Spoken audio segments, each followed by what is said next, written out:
Mesdames et messieurs, bonsoir. Bonsoir. Vous allez bien? Oui, très bien, super. Bienvenue à l'Astrolabe au Parc national du Mont-Mégantic. Je m'appelle Guillaume. J'aurai la chance d'être un de vos animateurs ce soir. On aura l'occasion en fait de se croiser un petit peu plus tard au sommet de la montagne, à l'Observatoire du Mont-Mégantic. Donc, il y a toute une belle équipe qui m'accompagne ce soir, qui est là pour vous mettre des étoiles plein les yeux. Ce soir, c'est notre troisième soirée de la 35e édition du Festival d'astronomie populaire du Mont-Mégantic. Est-ce qu'il y en a qui sont déjà venus dans le passé au festival? Quand même plusieurs, hein? En fait, c'est une tradition qui remonte à il y a très longtemps, en 1981, pour la première édition. Et le but du Festival d'astronomie, c'est vraiment de faire en sorte que le public, les étoiles et les astronomes, les chercheurs puissent se rencontrer. Et c'est vraiment une occasion exceptionnelle qui est assez unique au monde d'accéder à un observatoire de recherche pour faire l'observation. Et dans le cadre du festival, historiquement aussi, on reçoit toujours des chercheurs pour des conférences. Et c'est pour ça que vous êtes là à cette heure-ci. Et ce soir, on a la chance, le plaisir, l'honneur de recevoir Marie-Lou Grandon-Marcelet. Marie-Lou, elle est candidate au doctorat en astrophysique à l'Université de Montréal. Et en plus, elle vient tout juste d'accepter le ESO Fellowship. En gros, ce que ça veut dire, c'est qu'elle s'en va travailler au Chili pour les 3-4 prochaines années au radiotélescope allemand. Fait que ça vous donne... Oui, tant mieux.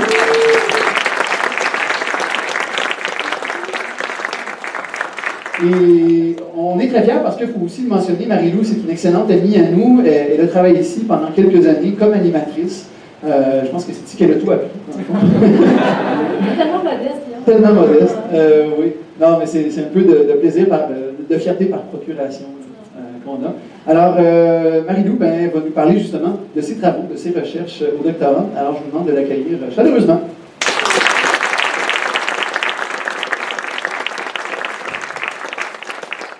Bonsoir tout le monde, est-ce que vous m'entendez bien? Oui. Bien? Merci pour l'incroyable introduction, mon Dieu. Hein? Plein d'émotions. C'est vraiment un grand honneur de revenir ici sur cette scène.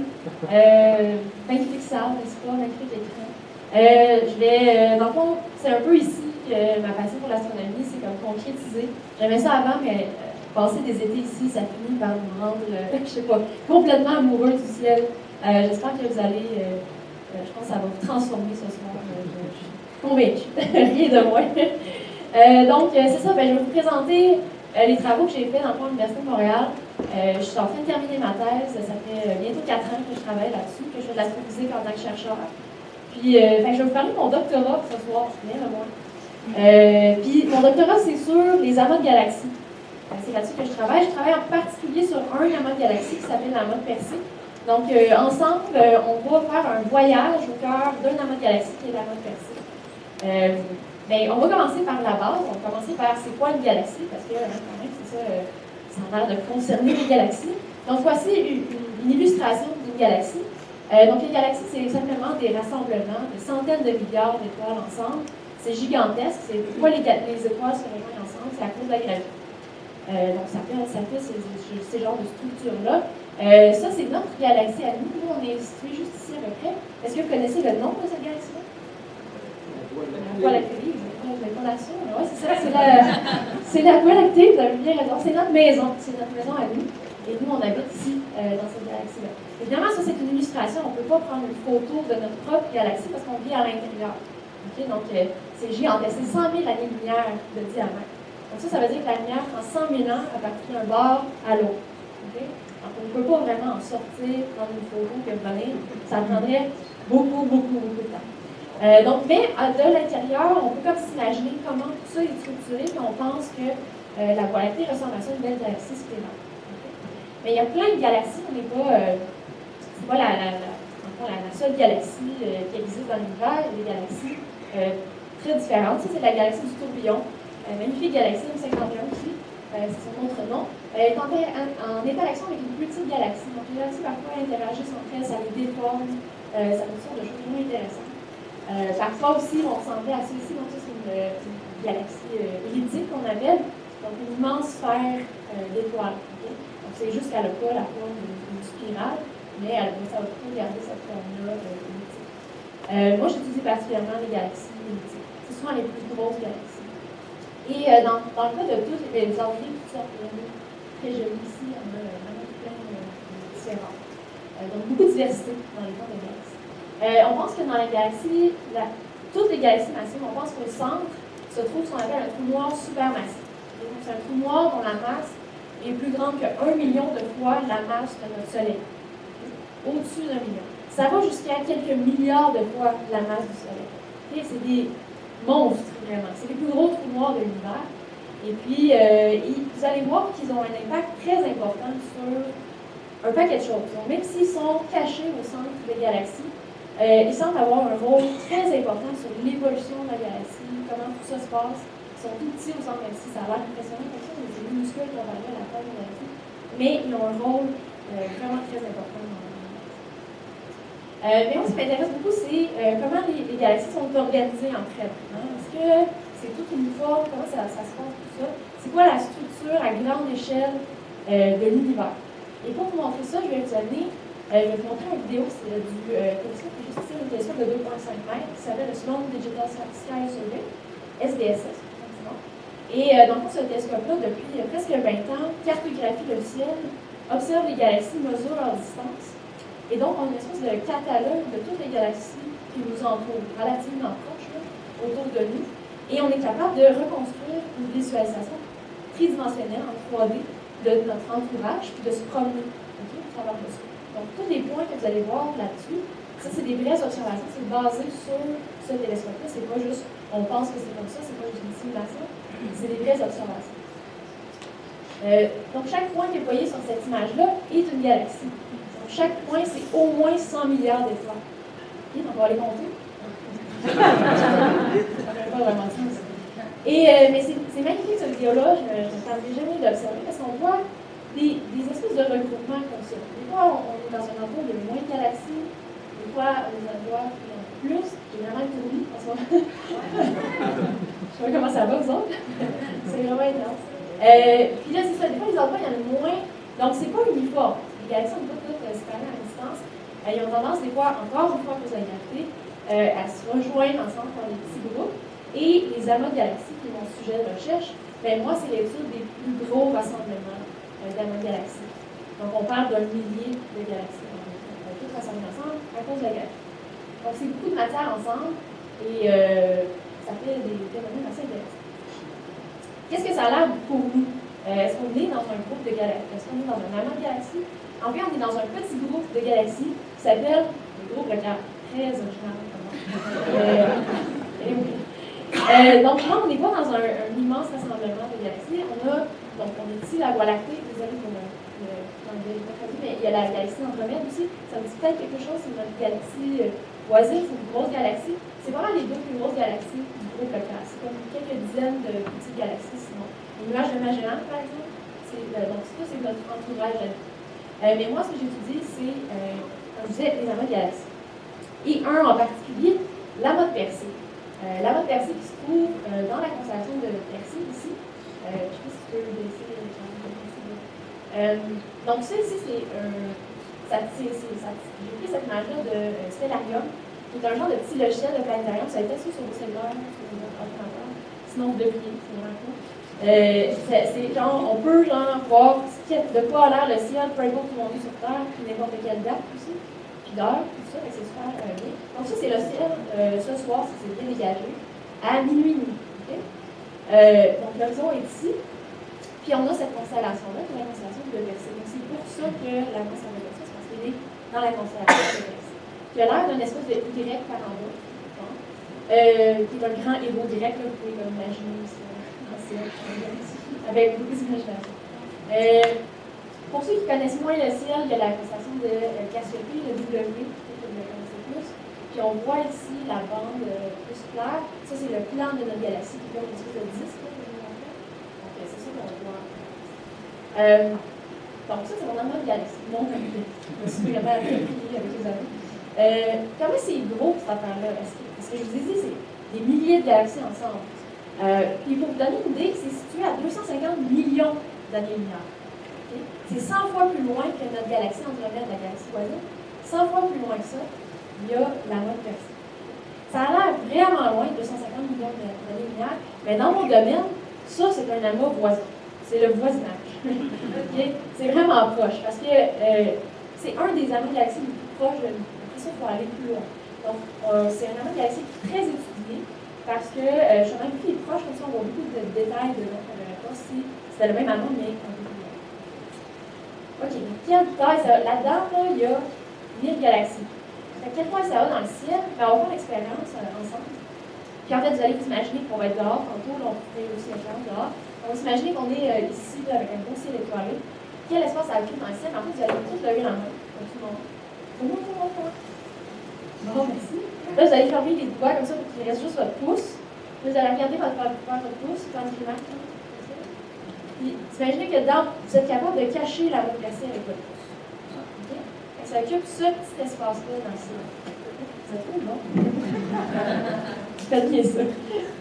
Fait que moi, j'ai passé 4 ans de ma vie à utiliser ce petit espace. C'est ça que ça veut dire. De quoi il a l'air la mode percée? Okay, qu'est-ce que ça a l'air? Ben, ça a l'air de ça. Ça, c'est une photo d'un astronaute amateur. Magnifique photo. Vous voyez plein de choses là-dedans. Quelques étoiles qu'on reconnaît avec le plafond ici de diffraction. On voit aussi beaucoup d'espèces de petits blocs comme ça, un peu jaunes. Ça, c'est les galaxies qui font partie de la mode percée. Okay? On voit plein de points. Ça aussi, c'est des galaxies, mais beaucoup plus loin. Ce qui fait que de la centaine de milliards d'étoiles que là, tout ce qu'on voit, c'est une lueur combinée de toutes les étoiles ensemble. On n'est pas capable de les distinguer. Donc, ces galaxies-là font partie de la mode percée. C'est sûr, à peu près. Je ne sais pas par cœur. Mais les galaxies sont un peu plus jaunes. Mais je sais qu'il y en a une là-dedans qui vous accroche l'œil. Non? Hein? Il y en a une un peu bizarre, dans ce coin-là. Celle-là ici, hein? Ben, cette galaxie-là s'appelle NGC 1275. Okay? Magnifique nom poétique, incroyable. Mais c'est ma galaxie préférée, de loin, de très loin. Et cette galaxie-là, en fait, occupe le centre de la mode percée. Donc, les 1000 galaxies sont autour de celle-ci. La photo est juste un peu, elle n'est pas centrée. Mélangez-vous pas. Ça, c'est le centre de la mode percée. Et cette position-là est particulière. Donc, le fait qu'elle est au centre, toutes les galaxies du centre des amas de galaxies ont comme des propriétés différentes. Elles sont souvent plus massives. C'est souvent les galaxies les plus massives de l'univers qui sont au centre des amas de galaxies.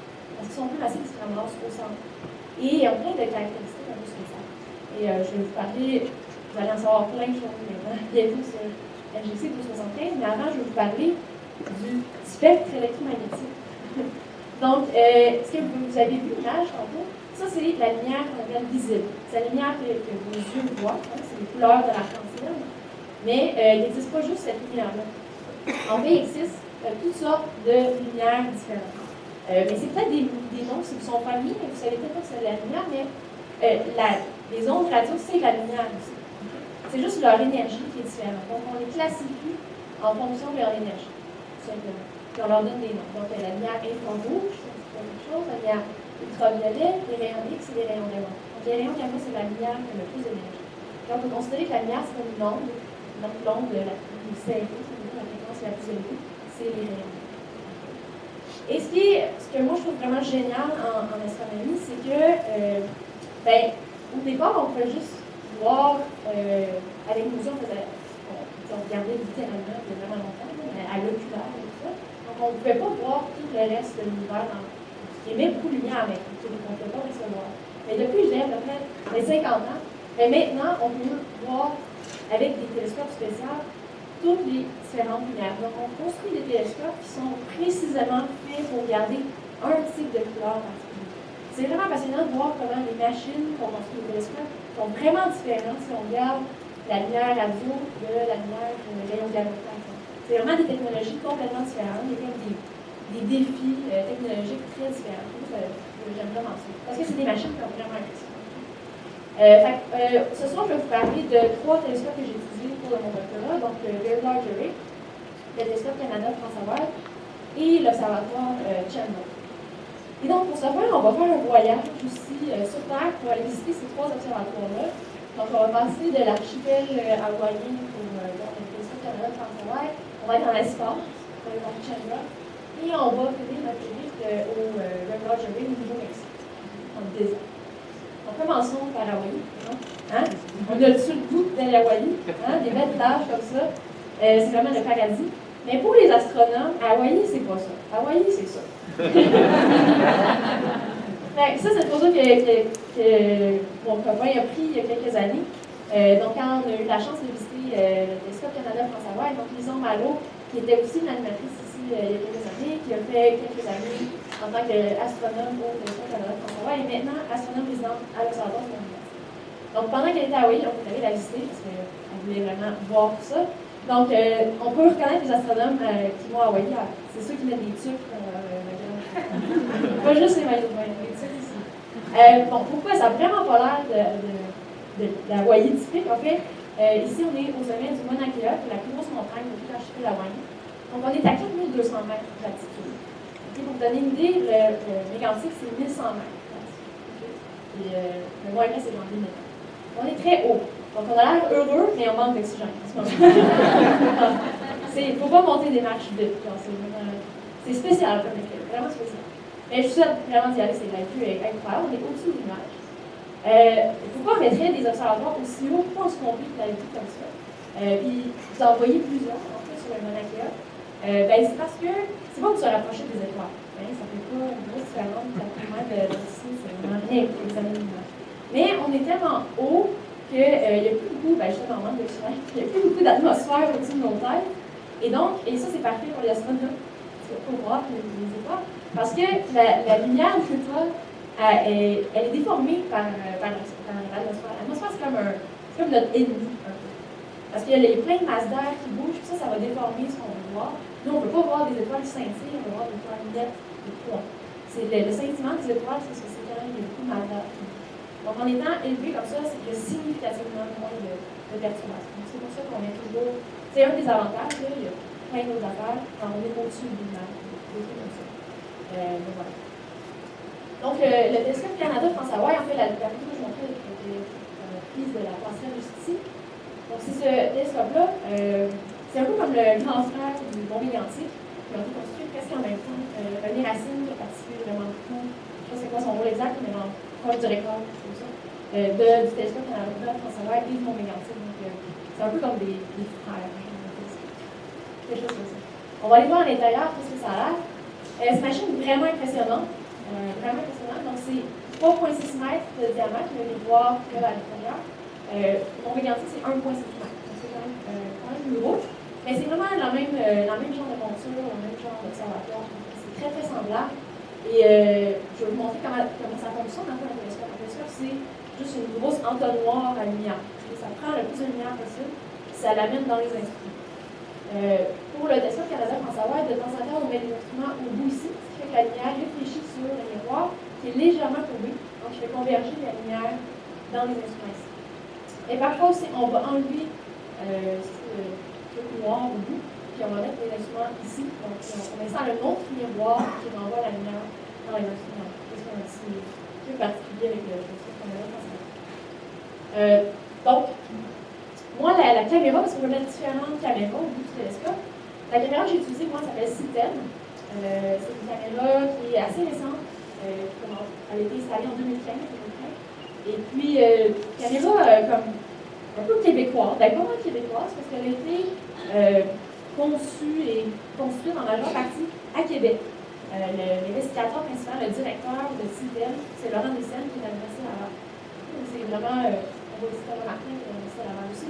Et le prédécesseur de Citel, dont on a fait avant ça, on fait une caméra comme de test un peu, pour tester cette technologie-là, qui s'appelle ESCA, et cette caméra-là a été à l'Observatoire de Mont Mégantic pendant plusieurs années. Et après ça, de ce prototype-là, on a construit Citel. Et on a pu l'amener sur un télescope plus grand. C'est un des rôles de l'Observatoire de Mont Mégantic, c'est de faire de tester des instruments avant de mettre sur les observatoires.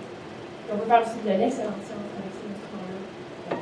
Parce que c'est vraiment comme des instruments de pointe.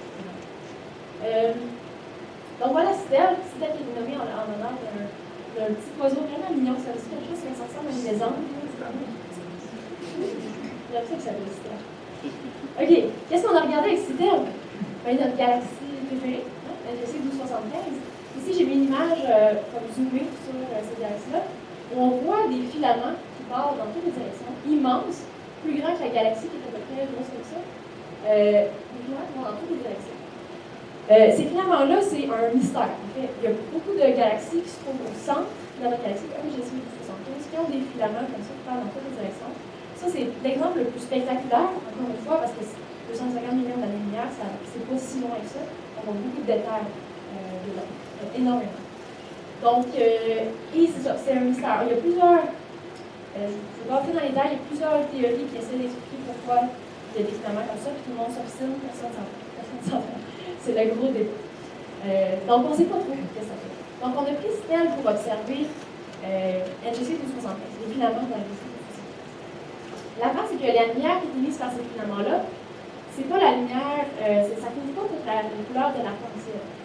Ça couvre seulement, il y a certains, à cause de la composition chimique dans les filaments, il y a seulement certaines couleurs vraiment particulières qui vont être émises par les filaments.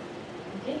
Et ça, ces bandes de couleurs-là, c'est comme les empreintes un peu digitales de chacun des éléments du tableau périodique. Okay? Si ça avait été un autre élément, les bandes auraient été comme des couleurs différentes. Donc l'hydrogène va émettre ce rouge-là spécifiquement, ce bleu-là spécifiquement, etc.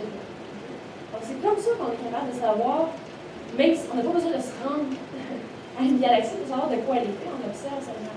C'est vraiment un truc incroyable. Une autre chose qui est vraiment très pratique avec ça, c'est ce qu'on appelle l'effet Doppler. Quand un bout de filament s'en va vers nous, dans notre direction, bien, la lumière qui émet va être comme comprimée. Ce qui fait que les bandes de lumière qui émettent, bien, ils vont être décalées vers le bleu.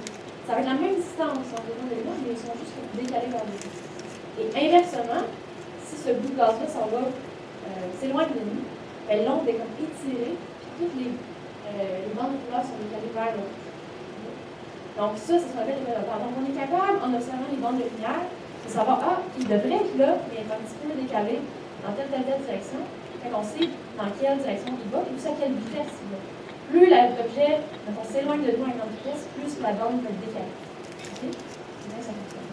Et par exemple, dans le GC 1275, ça c'est une photo de GC 1275 qui montre vraiment juste le centre, photo spectaculaire de robot. On reconnaît peut-être un peu les filaments ici, on voit beaucoup mieux la galaxie au centre. Et on voit ça ici. Comme des bandes de poussière, comme par-dessus NGC 1275. En fait, ça, avec les bandes de couleur, on sait que c'est une galaxie en avant-plan, qui se trouve entre nous et NGC 1275, qui est en train de tomber vers NGC 1275 à 3000 km/s. Et on sait ce chiffre-là à cause des bandes de couleur. On sait qu'ils sont décalés d'un certain montant. Et on sait, à ce moment-là, c'est 3000 km/s. Fait qu'on a beaucoup d'informations à partir juste de l'observation de ces bandes de couleurs. Et donc, CITEL, ce que fait CITEL, c'est l'équivalent de prendre des photos à chacune des couleurs. Donc, il y a différents filtres, mais ce que je vais vous montrer, les observations que j'ai eues, c'est dans le jaune, rouge, foncé. Donc, ça fait ça ici. Donc, on va prendre des photos à chacune de ces couleurs-là, de toute la galaxie. Et donc, on va pouvoir voir où est-ce que cette bande-là, par exemple, apparaît. Est-ce qu'elle apparaît plus loin, plus proche, etc. Je vais vous montrer une vidéo de ces observations-là, où on va passer du jaune au rouge foncé mauve, où on voit donc les différentes photos qui ont été prises à chaque couleur différente. Et là, au début, on ne voit pas de filament. Mais qu'est-ce qui arrive quand on passe dans les bandes en particulier? Bien là, vous êtes dessus? Puis là, plus tard, qu'est-ce qui arrive?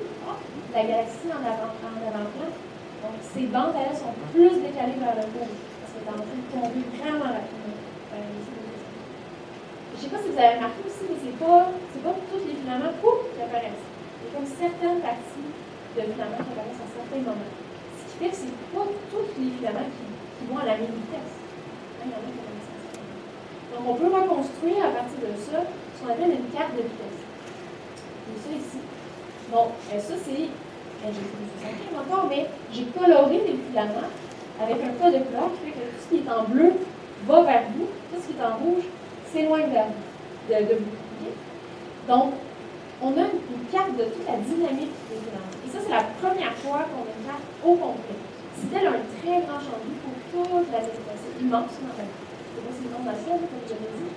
Mais la plupart des instruments ont un tout petit champ de vue, c'est là pour toute la galaxie. Donc, c'est la première fois qu'on voit la dynamique qu'on a rencontrée de et le résultat, ben, c'est vraiment chaotique. C'est ça notre conclusion. Donc, il va falloir plus d'observations encore pour vraiment savoir. On pense que ça va nous aider quand même à comprendre l'origine de ces filaments-là. Mais avec juste cette carte de vitesse-là, tout ce qu'on a compris, c'est que c'est pas simple, c'est pas en train de tourner, c'est juste vraiment quelque chose qui se passe. Ok, donc on va quitter Hawaï, c'est quand même cool, hein? Mais on va aller maintenant dans l'espace, rien de moins. Allez voir l'observatoire Chandra. Okay? Chandra, c'est un télescope de la NASA qui a été lancé en 1999. Et pourquoi on se met un télescope dans l'espace? C'est parce qu'il étudie la lumière rayon X. Et heureusement pour nous, l'atmosphère bloque la lumière rayon X, parce que sinon, ça serait pas bon pour la santé. Donc, il faut mettre absolument, si on veut observer la lumière rayon X, il faut être au-dessus de l'atmosphère, il faut être dans l'espace. Donc, il y a juste une poignée de télescopes rayon X qui existent, parce que c'est quand même assez compliqué de mettre un télescope dans l'espace. Et Chandra a vraiment révolutionné le domaine de l'astronomie rayon X parce qu'il y a une résolution, il y a la meilleure résolution. Il est capable de voir les détails les plus fins dans la lumière rayon X. Donc, comme je disais, on va citer au lancement du télescope Chandra, qui a été envoyé dans l'espace dans la navette Columbia ici, le 23 juillet 1999. C'est la mission STS 93. On va aller voir le lancement. Je vous traduis. 15, 12, 11, 10, 9, 8, 7, 6, 5, 4, 3. We have a go for engine start, 0. We have booster ignition and liftoff of Columbia, reaching new heights for women in X-ray astronomy. C'est le moment féministe de ma présentation. Est-ce que... Je voyais pas. Oui, pourquoi pour les femmes et pour l'astronomie rayon X? C'est rien de quand même. C'est parce que la commandante de la navette, Eileen Collins, c'est la première fois qu'elle s'est une femme qui pilotait la navette. C'est quand même beau, là. Une pilote de navette. C'est quand même ça ressemble à quoi Chandra? Donc, c'était pas clair, mais Chandra était caché à l'intérieur de la navette. C'est cette immense chose-là. Okay? Un immense tube, plus de 10 mètres de long. Ça ressemble vraiment pas à un télescope conventionnel, mais c'est que l'astronomie rayon, c'est un peu plus compliqué. Je n'entrerai pas dans les détails. Ça ici, c'est quand ils ont ouvert la navette et ils ont mis Chandra à l'extérieur. Ils l'ont sorti dans l'espace. Ça, c'est Chandra. Ça, c'est une genre de fusée qui va l'amener sur la bonne orbite. Parce que c'est pas la même orbite que la navette, c'est une orbite différente. Donc, ça lui prenait des genres de moteurs pour l'emmener sur la navette. Je sais pas pour vous, mais moi, je trouve ça vraiment impressionnant d'avoir un télescope qui flotte dans même.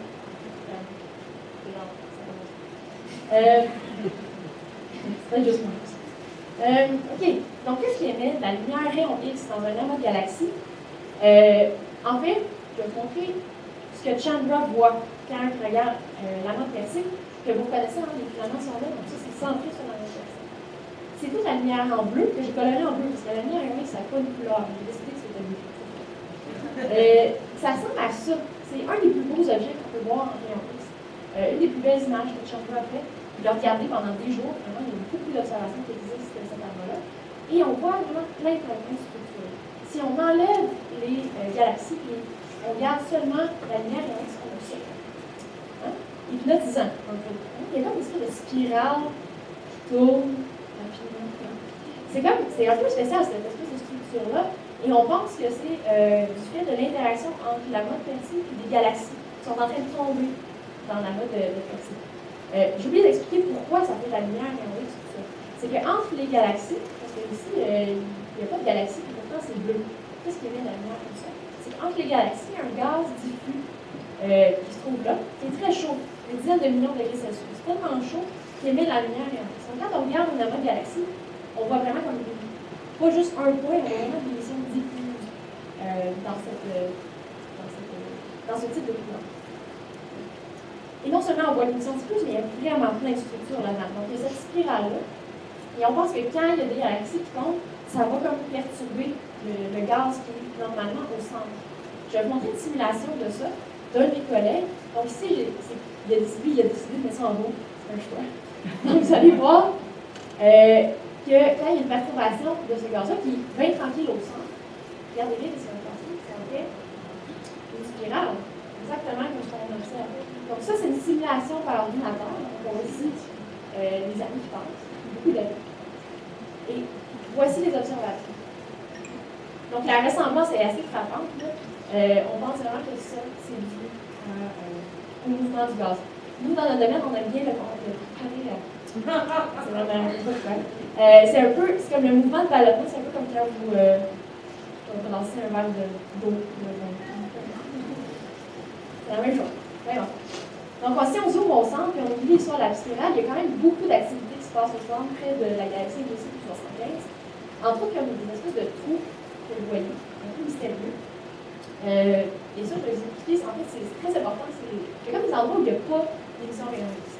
Ça fait des espèces de trous, donc on a une cavité.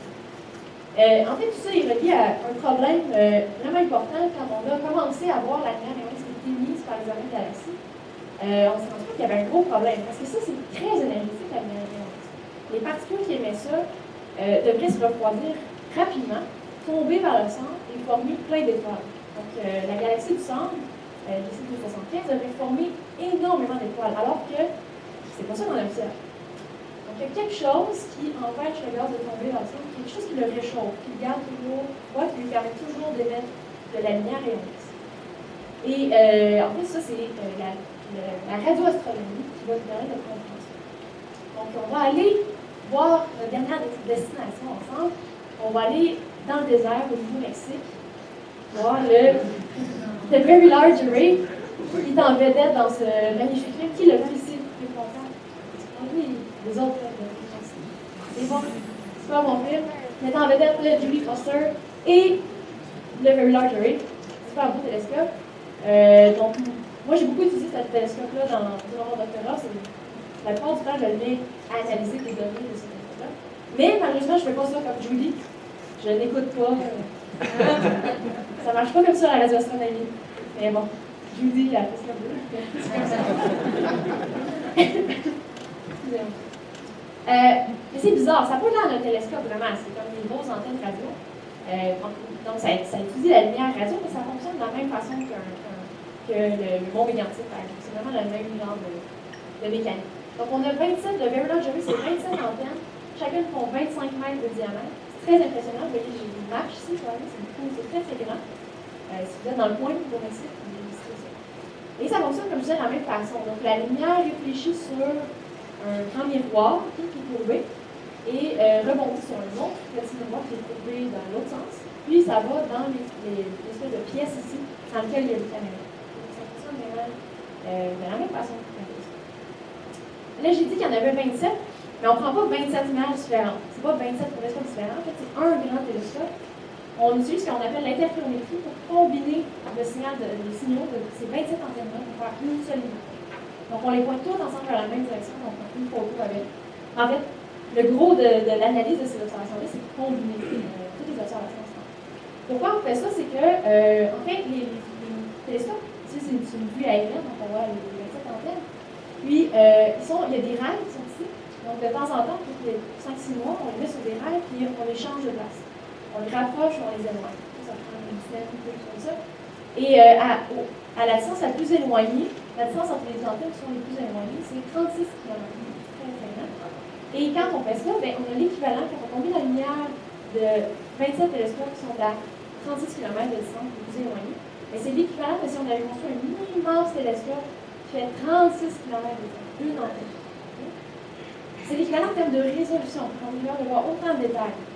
Donc, pour faire de l'étude que moi je fais avec la lumière radio, ça nous prend absolument des télescopes qui font des kilomètres de grandeur. C'est impossible à construire. C'est plus grand qu'à peu près 500 mètres. Donc, on utilise ce petit truc-là. On construit plein d'antennes pour envoyer des sciences. Des signes. Bon, la nécessité de la radio, c'est mais qu'est-ce qui émet la lumière radio dans les galaxies? En fait, c'est vraiment, encore, c'est comme les rayons, c'est pas très familier. Normalement, on a l'habitude de voir des images comme ça, mais pas tout à fait comme ça.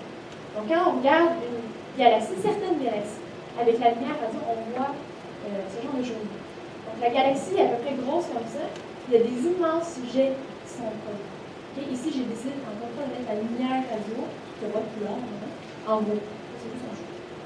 Et ça, voici quelques exemples vraiment spectaculaires de ces gels. Et quand on combine, ça c'est vraiment comme la morale un peu de tout ça, c'est que quand on combine la lumière de toutes les trois différentes bandes de couleurs, donc en blanc la lumière visible, en bleu la lumière rayon X, que je parlais tout à l'heure, et en rouge la lumière radio, mais là, toutes les pièces puzzle fit ensemble. Et ça marche. Les lobes radio, vous voyez que les trous, les cafés que je vous montrais, les places où il y a le moins de sont en fait remplis par ces jets. C'est ça la clé du problème. Mais selon vous, qu'est-ce qui peut. Ok, la galaxie est grosse comme ça. Qu'est-ce qui peut faire des jets immenses? C'est quoi? Ça serait quoi? Qu'est-ce qui peut faire ça dans une galaxie? Un quasar, c'est l'ensemble de tout ça. La réponse à toutes les questions d'astronomie, c'est un trou noir. Oui, oui. Eh oui, c'est un trou noir. C'est un trou noir qui fait ça. Donc, vous avez parlé au centre des galaxies aussi d'un trou noir supermassif. Donc, voici une illustration. Évidemment, on n'a pas d'image de ça. Donc, le trou noir ici, avec l'horizon des éléments, donc rien qui peut sortir de cette sphère-là. Mais il y a de la matière qui serait souvent spiralée autour du trou noir, comme un disque accrétion qu'on appelle. Et cette matière-là va être chauffée, va perdre d'énergie, va spiraler, va tomber dans le trou noir.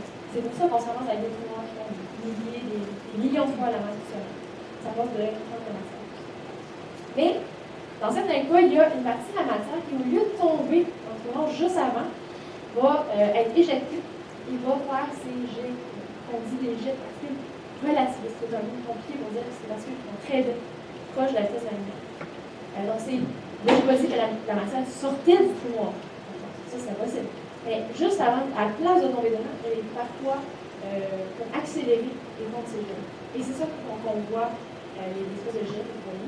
Donc, c'est vraiment plus grand que la galaxie. Si on voit ce que ça a l'air pour la notre percée, ben, c'est ça ici. C'est pas un cas incroyable. J'avoue, c'est pas le cas le plus impressionnant. Mais je ne sais pas si vous vous rappelez, les cavaliers là sont vraiment très très bien remplis par la lumière radio.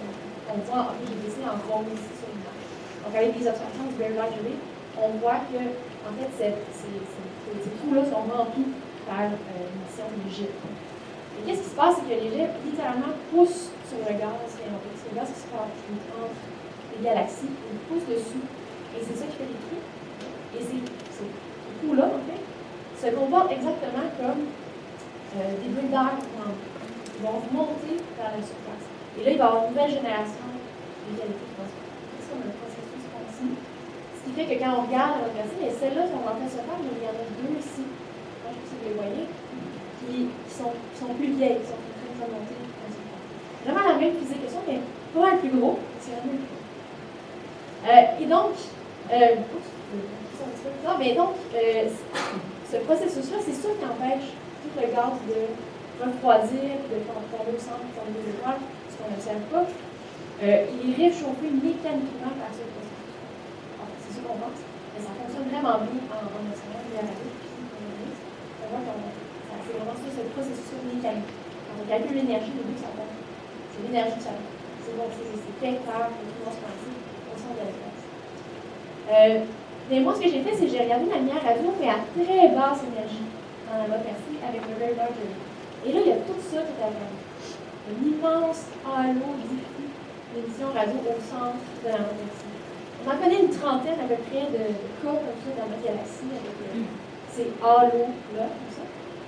Et on pense que c'est créé par des particules qui sont dans qui allaient très vite, là. Ils perdent l'énergie, mais ils continuent leur chemin dans la mode galaxie. Ils voyagent jusqu'à ici, par exemple.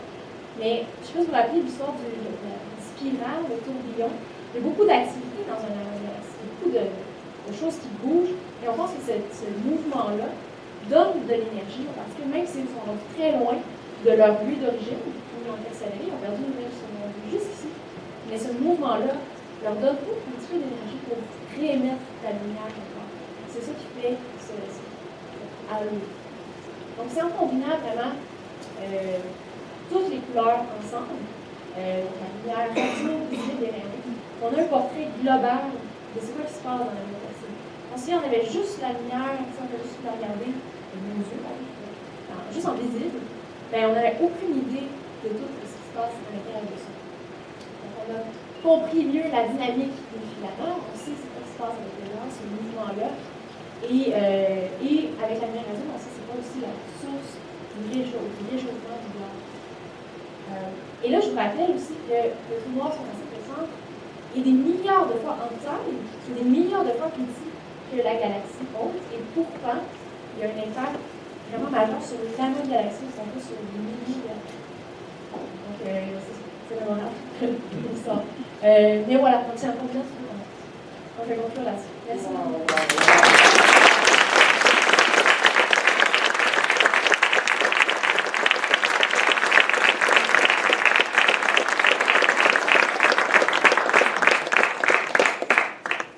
Merci beaucoup, Marie-Lou.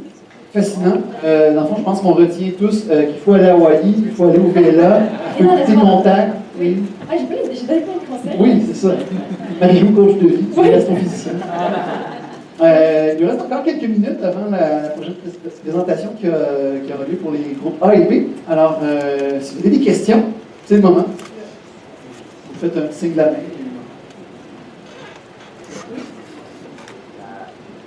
La perturbation qui a créé le tourbillon, également, est-ce que tu peux nous parler de ce que nous en dire plus? Oui. Mais en fait, peux-tu revenir à la photo de l'astronaute amateur de notre galaxie? Tu vas le voir ça? Voilà. Donc, vous voyez ici, il y a beaucoup de. Il y a comme une chaîne de galaxies jaunes de distance de l'extérieur. Et on pense que ces galaxies-là sont responsables de ça. Gravitationnellement, il y a eu. Bien, ils sont en. Ça, c'est très lourd. Très massif. Toutes les galaxies sont ensemble. Fait que tout ce qui passe proche va finir par tomber dans à cause de la gravité vers ça. Mais il y en a plusieurs comme d'un côté. Je peux comment dire ça? C'est comme pas équilibré, c'est pas dans une dans il y en a comme quelques-unes de même côté. Et donc, ce que mon collègue a simulé, c'est ça. Il a dit voici un amas de galaxies stable, en équilibre, tout seul, tranquille. Je vais y envoyer 10 galaxies maintenant. Qu'est-ce qui va se passer? C'est ça la simulation.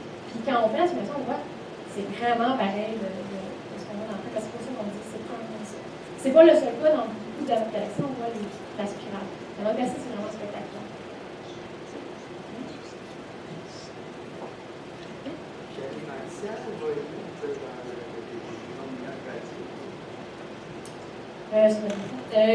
Ben c'est les particules là, qui sont accélérées, au lieu de tomber dans le trou noir, sont accélérées. Okay? On ne sait pas exactement quelles particules sont accélérées, mais on sait qu'il y a des électrons, ce sont des particules élémentaires. Et ce qui arrive, c'est que quand il y a des électrons, quand il y a des électrons qui sont accélérés, qui vont très vite, proche de la vitesse de la lumière, puis qu'il y a des champs magnétiques, c'est une chose qui existe, je ne sais pas comment on appelle ça. Les deux, quand on a ces deux ingrédients-là, puis on a les deux ingrédients, on a les électrons, puis on a aussi les champs magnétiques dans les amygdales. Mais l'électron se met à spiraler, puis il émet de la lumière. C'est une émission synchrotron. Je ne pensais pas parler de ça en soi. Puis ça fait de la lumière radio. C'est ça qu'on voit. Fait que c'est pas comme parce que les électrons sont chauds qu'ils vont émettre de la lumière, c'est ce processus-là. En fait, on voit des électrons qui spiralent. Moi, j'ai resté surpris par différents modèles des longueurs d'onde, parce que c'est dans différentes directions. Okay? Les ondes radio, visibles, sur l'image que vous avez montré. OK, je voulais dire comme l'ensemble des trois. C'est différent. C'est beaucoup. différent. Ouais, Ça prend différentes directions. Ouais. Et ce que j'en comprends de la présentation, c'est que les trous noirs attirent cette matière-là. Ils s'alimentent de cette matière-là. Ouais. Mais est-ce que ça a un lien également avec l'expansion de l'univers? Est-ce que ça peut prendre des directions différentes en fonction de l'expansion? C'est juste le noir ou un sommet? Une autre question C'est l'expansion de l'univers, je pense. Oui, donc l'univers est en expansion, pour ceux qui ne savaient pas. L'univers est en expansion. Mais dans un amas de galaxies, ou en tout cas même dans une galaxie, en ce moment, là, le plancher n'est pas en expansion. Vous n'êtes pas en train, on ne subit pas. C'est les galaxies qui sont. C'est l'espace. C'est vraiment compliqué. Et c'est vraiment les galaxies qui s'éloignent les unes des autres. Mais quand on a quelque chose d'aussi massif que ça, la gravité est plus forte. Puis elle tient tout ça ensemble. En fait, c'est comme une bagarre entre les deux. Tu as l'univers qui est en expansion, puis en même temps, tu as la littérature qui essaie de garder tout ça ensemble. Ces éléments Ouais. Fait que, comme elle, l'expansion de l'univers n'a pas vraiment d'effet sur les différences qu'on observe. Moi, j'essaie de penser si je fais, mais je pense que non, pas vraiment d'effet là. Ouais, c'est l'univers, l'expansion de l'univers a un effet à très grande échelle. Très grande échelle. L'échelle du vidéo, Ça démontre des points, ça. Des points de quand on prend un galaxie. Ouais. Sur un plan, là, on les sait. C'est un peu comme c'est comme quand tu fais cuire un pain au raisin. Puis les raisins, c'est des galaxies. C'est ça. Exactement ça. Ou je pourrais dire, c'est l'expansion de l'espace-temps, mais c'est comme un pain au raisin.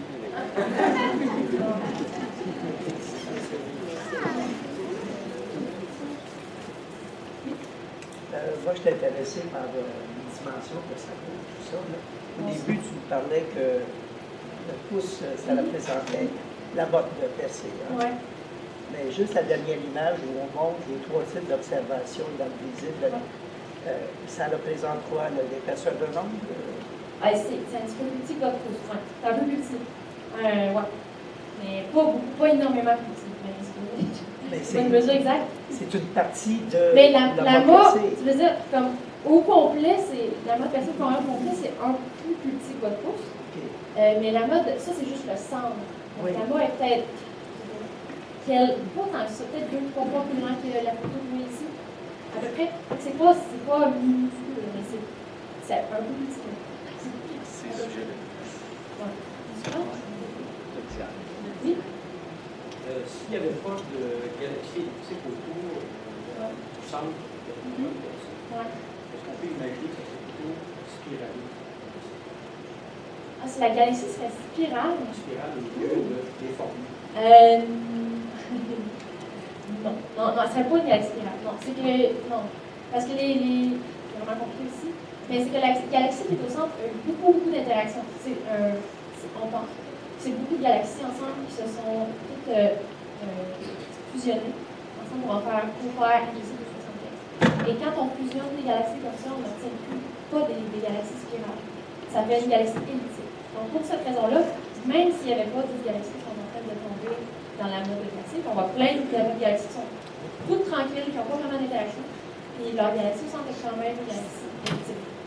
Donc ça pourrait être une galaxie elliptique qui est très perturbée. Pardon? Une galaxie elliptique qui est très perturbée par On est voisins. Par les voisins? les galaxies elliptiques.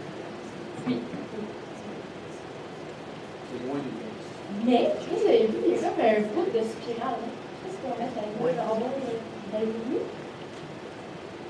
Comme ça, vraiment zoomer sur le centre avec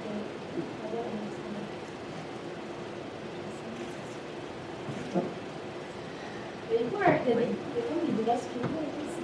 Là, ça, c'est pas possible. Il y a quelqu'un qui pense que c'est une galaxie en arrière. Mais là, c'est quoi les chances d'avoir 3 galaxies à l'univers comme ça? Je sais pas. Je vais juste vous montrer, mais on ne sait pas trop si ça fait partie de l'essai. Ça faisait peut-être encore la structure, c'est pas une galaxie en arrière. Une question tout en arrière. Oui. Dans les autres longueurs d'onde, la fréquence de la galaxie, elle était observée? Elle est quoi? Elle était observée dans d'autres longueurs d'onde? Ah oui, c'est ce que je vous montre. Non, mais je dis comme l'infrarouge. Ah oui! NGC 1275, elle est observée dans tous les télescopes. Vraiment très. Ça me fait beaucoup étudier. Donc oui, elle est observée dans l'infrarouge. J'ai pas d'observation pour la science que moi je veux faire par rapport à la même galaxie. C'est pas mal ces 3 bandes de couleurs-là qui m'intéressent. Et puis elle est observée dans plein de lumière. D'ailleurs, parlant d'infrarouge, Philippe va vous faire l'infrarouge.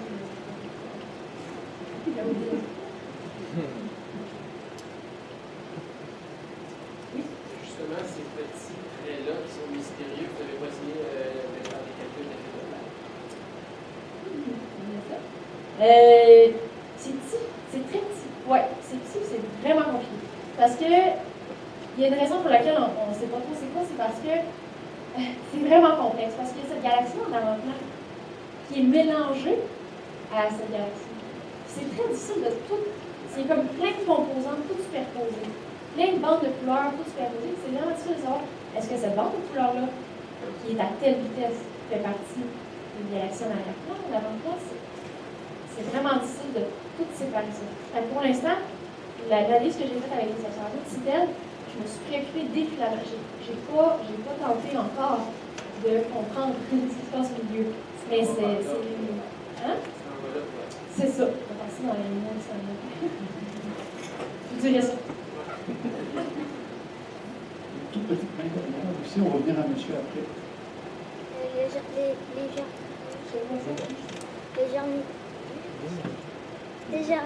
L'énergie noire. Il se demandait c'était quoi l'énergie noire. Demain, Dieu. Hey, vous avez quelque chose?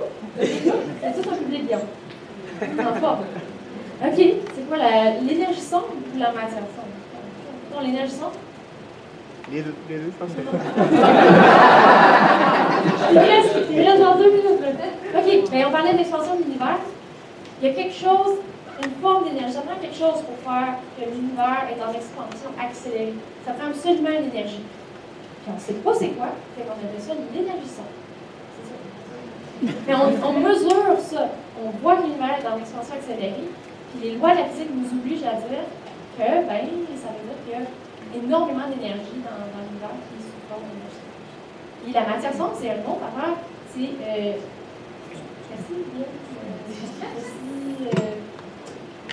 L'univers. Donc, ça, c'est une simulation où on voit justement les amas de galaxies, mais aussi, pour ce qui est de la matière sombre, ça, c'est pas la même chose que l'énergie. Ça peut avoir avec l'expansion de l'univers. Mais quand on observe la dynamique, mettons, quand on voit une galaxie, les étoiles tournent autour du centre, autour du couloir supermassif. Quand on regarde à partir du centre leur vitesse, mais c'est comme s'il manquait quelque chose. Ça prend plus de masse que ça. La lumière qu'on voit des galaxies, c'est pas assez, ça prendrait beaucoup plus de masse. En fait, dans les amas de galaxies, ce que je vous ai montré, le gaz des galaxies, c'est juste une infime partie, c'est genre comme 20% en fait de la masse totale de la galaxie. On a d'autres observations qui nous font dire qu'il y a de la matière qui est là, qui n'émet pas de lumière, simplement. Je ne sais pas c'est quoi, mais qui est là. Donc, c'est deux choses différentes, l'énergie de la matière, mais c'est deux choses qu'on ne sait pas c'est quoi. C'est pour ça qu'on dit le mot noir ou sombre, on ne sait pas c'est quoi. Et qui, selon nos observations, indirectement, on a vu. C'est tout. Simplement. On peut terminer avec la question de monsieur ici. Est-ce que le phénomène que tu as étudié, ça ressemble à celui qui se produit lorsque une galaxie plus importante va absorber une galaxie moins importante, l'effet de cannibalisation qu'on appelle entre les galaxies? Oui. Est-ce que c'est une forme de cannibalisation qui se produit? Dans GC 264? Oui, ben c'est ça. La galaxie en avant-plan est en train de tomber. Elle est encore assez loin, je pense. Pas comme déformée comme GC 275, mais dans, je crois, une million, elle va tomber dedans, puis ça va faire une plus grosse galaxie. Tout ça est sont comme, c'est comme ça, les galaxies sont tout en train de Donc, en même temps, tu étudierais qu'est-ce qui se produit quand une galaxie est absorbée par un autre. Parce que l'effet que tu vois sur l'amas de Persée, est-ce qu'il va être potentiellement transférable sur d'autres types de phénomènes qui se produisent quand une plus grosse galaxie absorbe une plus petite? Je ne sais pas trop, je comprends pas. Moi, on peut faire l'association avec l'effet d'absorption d'une galaxie. Ah, vous voulez dire que les galaxies tombent dans la masse, c'est un peu comme une galaxie. Oui, c'est la gravité, c'est comme ça fonctionne. C'est la gravité s'applique à toutes ces échelles. Ouais. C'est la même chose, c'est la même façon que ça se fait. Comme les galaxies tombent dans les autres galaxies, les galaxies tombent aussi dans les galaxies, des fois, pour fusionner ensemble. C'est vrai. Je pense que c'est la réponse. Bien, oui. Ça va être ça. Ça va être ça. Encore un applaudissement pour Marie.